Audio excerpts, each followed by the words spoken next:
시청자 여러분 안녕하십니까? KLN 뉴스입니다. 인천광역시가 어린이집 청정 무상급식 지원 사업과 관련해 발벗고 나섰습니다. 인천시는 오늘 시청에서 지역 소상공인들과 지역 농축수산물 판매에 적극 협력하기 위한 업무 협약을 체결했는데요. 앞으로 어린이집 급식, 간식 질이 개선될 것으로 기대됩니다. 이번 협약은 공동구매 지정업체뿐만 아닌 지역 소상공인 및 재래시장과의 상생, 발전을 도모하고자 상호 합의하는 자리입니다. 앞으로 인천시와 지정업체들은 급식재료 품질 관리와 공동구매 활성화 등 상생 발전을 위해 적극 협력합니다.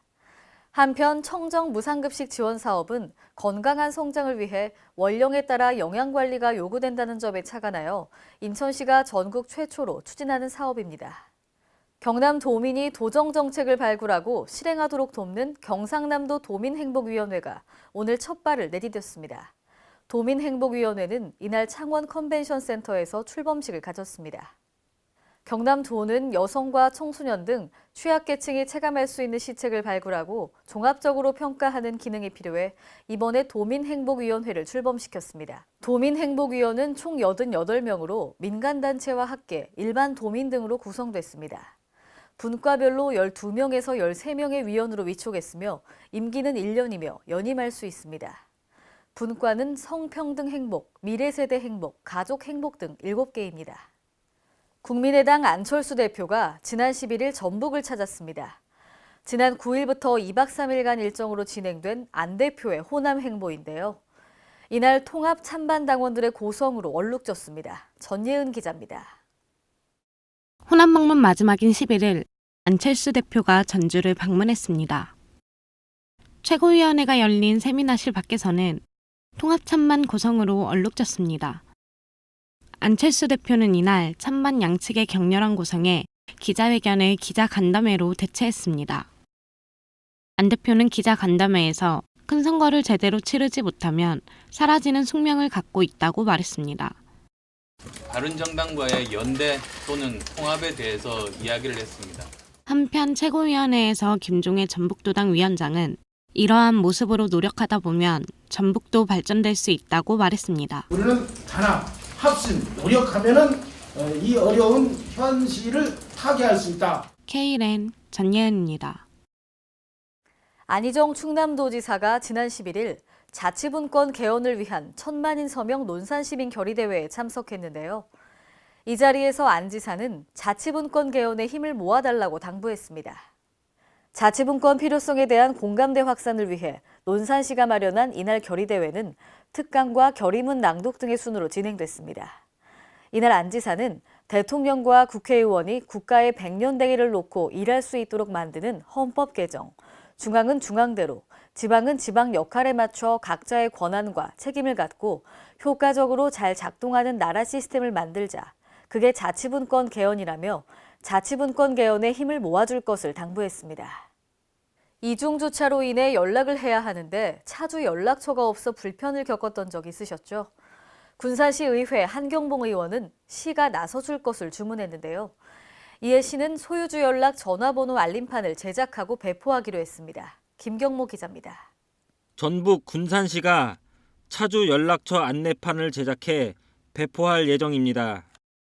주 정차 시 연락처가 없는 차량들로 인해 주민들이 불편을 겪는 사례가 있다는 지적이 군산시 의회에서 나왔습니다.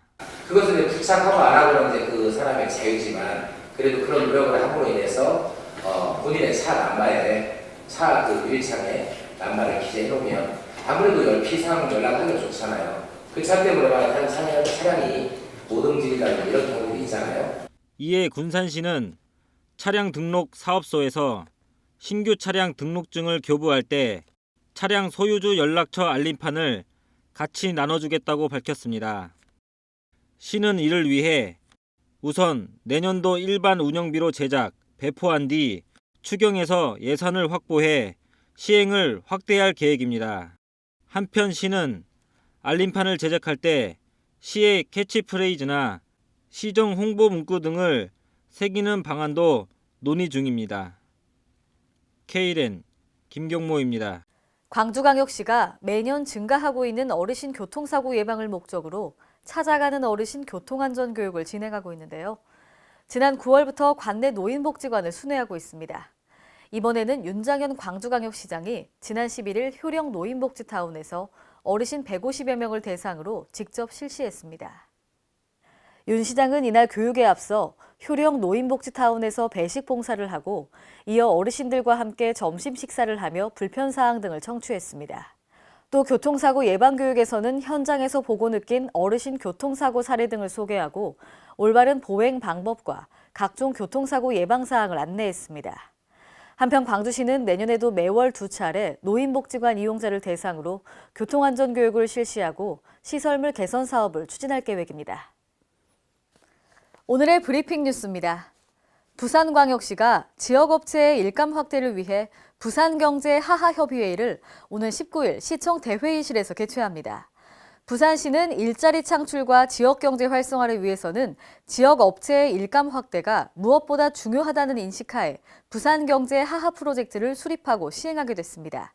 이 프로젝트의 일환으로 개최되는 이번 회의에서는 협약 체결과 참석자 간 대화의 시간 등 지역업체의 일감 확대를 위한 민관의 공감과 공론의 장이 될 전망입니다. 전북 고창군은 청정 고창갯벌을 테마로 지속가능한 해양관광 기반을 조성하기 위해 고창갯벌식물원 조성 사업을 추진합니다. 이를 위해 고창군은 지난 11일 군청에서 고창갯벌식물원 조성사업 실시 설계 용역 착수 보고회를 가졌는데요.